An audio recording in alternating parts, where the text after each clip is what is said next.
আসসালামু আলাইকুম আপু। ওয়ালাইকুম আসসালাম। আপনার নাম? আমার নাম মিষ্টি। আপনার গ্রামের বাড়ি কোথায়? আমার গ্রামের বাড়ি এই হবিগঞ্জ। হবিগঞ্জ, জি, সিলেট হবিগঞ্জ। হবিগঞ্জ, সিলেট। তো এই যে ঢাকা আপনি কেন আসছেন? ঢাকা আইছি তো ভালোবেসে বিয়ে বসে আইছি। হুম, তো সেই স্বামীতে কি করবে, স্বামীতে বাচ্চাটা হয়েছে, স্বামীতে ফালাইতে গেছে গাড়ি বুঝ দিয়া। তো এখন আমি এসেছি, অনেক কষ্টই করে আইছি। বাচ্চারা চলাইমু কেমনে, ভবিষ্যৎ করবো কেমনে, বাচ্চারা খিদায় কান দেয়। তারপর আবার সিজারে বাচ্চাটা হয়েছে, বাচ্চা তুলা খা। হুম। তার জন্য আমি অনেক কষ্ট, আমি দর্শকের সামনে এসেছি। সে যে আমার পাশে দাঁড়াবে, যে আমার বাচ্চার ভাল দিব, যে আমারে ভালোবাসবো, আমি তারই জীবন সঙ্গী হব। অনেক কষ্ট করে এখানে আইছি। আচ্ছা, তো আসলে আপনার স্বামীর সাথে কি হয়েছে, কেন বা আপনার স্বামী আপনাকে ছেড়ে দিয়েছে? এই যে আমি ভালোবাসে বিয়ে করছিলাম, করনে সে এখন বাচ্চাটা হয়েছে, এখন সে বাচ্চার ভালো হইতে চায় না, ভার না লইতে চাইয়ে সে চলে গেছে। গেছে যে এখন তো সে এখন আমার বাচ্চার ইয়ে নেয় না, ভবিষ্যৎ বাচ্চার পিটারে টাকাও দেয় না, বাচ্চার চলাপড়িও দেয় না। 2 মাস, এখন বাচ্চারা 3 মাসে পড়ছে, তা বাচ্চারা খাওয়াই মুখি আমি। আচ্ছা, এই বাবুটা যে মানে ছেলে বাবু নামে, ছেলে বাবু, মানে ছেলে বাবু হওয়াটা এরকম হয়েছে না? ছেলে বাবু হওয়ার পরেই তো থেকে টাকা দেয় না, চলাফেরা করে না, কয় কি তোমারটা তুমি দেখা নাও, আমার ডিভোর্স দিয়ে চলে গেছে। তখন তো আমি এইটুকু বাচ্চাটা লেবে কোথায় যাব কাজে? তো কোনো টাকা পয়সা দিয়ে যায়? সে আমার কোনো টাকা পয়সা দিয়ে যায় নাই, সে ডিভোর্স দিয়ে চলে গেছে। আচ্ছা, তো এই যে কোনো কিছু পেলেন না স্বামীর কাছে, তা এখন আবার সেই স্বামী চলে গেছে। জি, তা আসলে এই স্বামী চলে যাওয়ার পর এখন এই বাবুটাকে নিয়ে কিভাবে চলেন? এই বাবুটার হলে অনেক কষ্ট চলতেছি, মানুষের দ্বারা দ্বারা ঘুরতেছি। এখন কি করবো, বাচ্চাটা খিদায় কান্দে।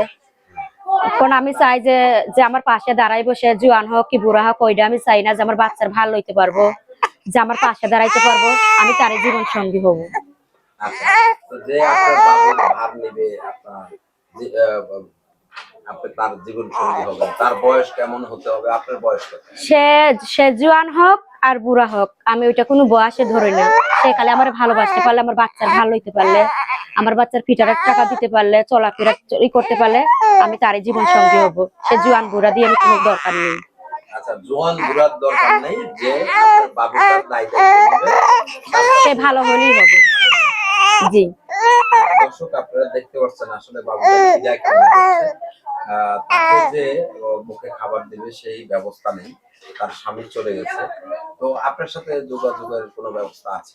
আমার সাথে যোগাযোগ হবে, যে মোবাইল নাম্বার দিব। সেই নাম্বারটি কি বলতে পারেন আপনি? আমি নাম্বারটা মুখে বলতে পারি না তো।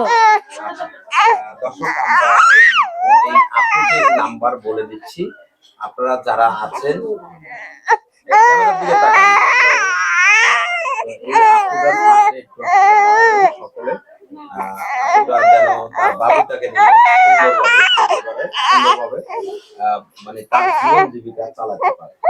তো আমরা তার নাম্বারটা, আপনার নাম্বার বলতে পারেন না? জি না, আমি বলতে পারি না। আচ্ছা, তো দর্শক আমরা নাম্বারটি তার বলে দিচ্ছি, আপনারা আমাদের সঙ্গে থাকুন। বিয়ের শাদীর দায় দায়িত্ব আপনাদের একান্ত বিষয়। আমরা বিয়ের শাদীর দায় দায়িত্ব নেই না, আপনারা যাচাই করে বিয়ের শাদীর দায় দায়িত্ব নিন।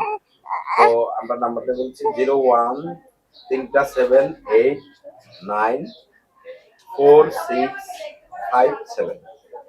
এই নম্বরে আপনারা তার সাথে যোগাযোগ করবেন। আপনারা সকলে ভালো থাকবেন। আপনার কিছু বলার আছে? জি না, আর বলার কিছু নাই। আমার খালি বলার আছে যে আমার আমার আমার পাশে কেউ দাঁড়ায়েন। আমি এমন একটা মানুষ চাই যে আমার অনেক ভালোবাসতে পারবো। সে আমার স্বামীর মতো হতে পারবে না, আমি তারাই ভালোবাসবো। আসসালামু আলাইকুম।